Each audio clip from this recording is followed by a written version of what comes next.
Enclosure logos usually feature the text, graphical elements in an enclosed badge form.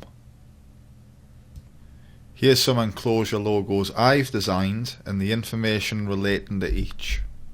2TV is a broadcasting company specialising in digital media. The text is a chunky cartoon-like sans serif placed upon a tidy shape representing a hot air balloon depicting freedom of creativity.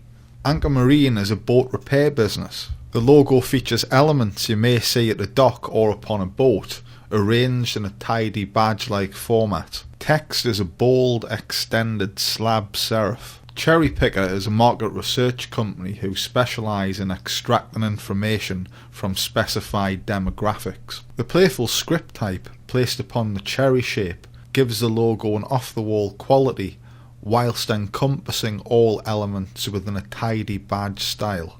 Out of the Blue features a chef's hat for its fish restaurant with text that resembles the rolling waves of the sea.